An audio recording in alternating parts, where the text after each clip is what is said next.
Hey guys, it's Crystal.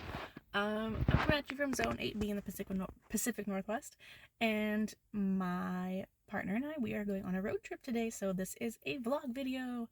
If you saw my last video, I actually won a Instagram contest through Epic Gardening to go to a flower convention, so that's where we're heading. Okay, so here we are driving.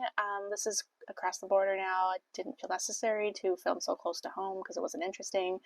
But by this time, it's starting to get a little bit dark outside, a little bit gloomy, so we tried to get a little bit of footage driving. We stopped at Jack in the Box to have some dinner.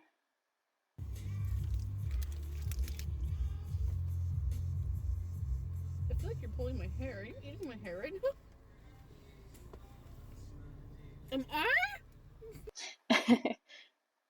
So we don't really have Jack in the Box where I'm from, and my partner also not where he's from, so we decided to eat there. This was the day I made all the pasta, so we didn't have a meal before we left, so we were quite hungry after driving for a few hours. So on the drive to Seattle, we saw a guy who was kind of aggressive on the road and tailgating everybody and swerving and cutting people off, and we watched him get pulled over, so it was kind of instant karma to watch unfold in front of our eyes. This is us approaching Seattle. You can see the nice Space Needle, bright and colorful cityscape. It was really nice to see this at night. I don't think it would have been as magical during the day. I'm kind of an anxious driver, so getting closer to the city in a place where I'm not familiar with, I was getting a bit nervous. So after we got our B-roll, my partner helped me get to our hotel, which was really close to the highway, which is nice. In my city, you have to drive quite a long ways off of the highway to get to the heart of the city, so I wasn't expecting it to be so easy. This is our view from the hotel. Really nice. We had a corner office, basically, so we got to see two cityscapes.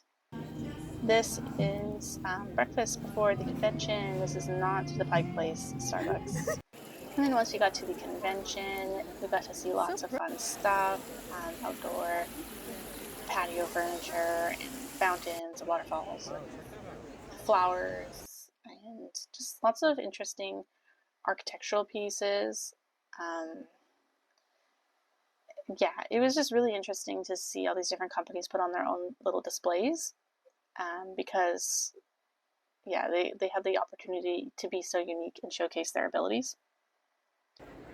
This is kind of a clip to show how busy it was, although it got a lot busier later on in the day. I'm sorry for filming in the wrong orientation at this point. It's hard to remember to film landscape. Yeah. I'm gonna say a couple of Cute barbecue. I fell in love with this scene. The water and the underlit tree, that orangey hue on the trunk with the silvery blue pine needles, I thought was so special. This is like a fairy garden, and it's sort of bursting out of this giant like tree stump. It's really interesting, so mossy and magical. Yeah, that's really nice. Lots of these kind of fountains, different sizes and colors. In the back you see a Hartley Botanic greenhouse. That is my new goal in life, is to get a Hartley. And then we stopped and we watched a couple of seminars. We watched this one on native garden plants and the insects they attract, and also how to forage for plants that were dying. And this is the little vintage market in the convention center. I wanted everything. I couldn't bring plants across the border really, so I wanted to bring some of this stuff. This is just to show you the size of the convention center, although I gather this is pretty common for convention centers. They're meant to be large. No. At this little booth we bought a terrarium. The germination's going to drop. And then here you can see Kevin and Jacques. They are on the main stage, and they are talking about, they're planting seeds, and they're talking about their favorite tomatoes. I also saw Kevin on another panel about the future of gardening, which was kind of inspirational and kind of gave some hope. Blight? Okay, so what's your favorite tomato, Jacques, and do we deal with blight? We'll go with the tomato first. So I'm going to do a two-part answer on the favorite tomato. Favorite slicer is Cherokee Purple. It has like such a wonderful like umami flavor to it. It also has the sweetness. It's not just to me like a boring tomato is one that is just sweet. I don't want something that is just sugar. Okay, here's a little fairy garden. I think this was a booth that actually sold all these little trinkets for fairy gardens. This was a nice store that had a hand glass blown mushroom shaped hummingbird feeder that I wanted, but it was just a little pricey. So I left empty handed. Nice pool. It gives like a This flowing is an uphill interesting vibe. fountain. It was very like Like, 'cause I know it's non-aggressive cleaned off, fountain, but but it this almost looked one like the seems like water was it flows flowing up out. the rock, which was kind of Yeah. interesting, rather than down the rock. And the next morning, we went to Pike Place Market and we had breakfast at this 100-year-old restaurant called the Athenian or Athena, I can't remember, with a nice view of the Ferris wheel and the marina. Just a good hearty breakfast to get us through going through the crowded Pike Market. Lots of fish for sale. I don't eat seafood, but I still enjoyed the walk through because hearing the fishermen shout at each other, it just reminds me of my carny days on the Midway.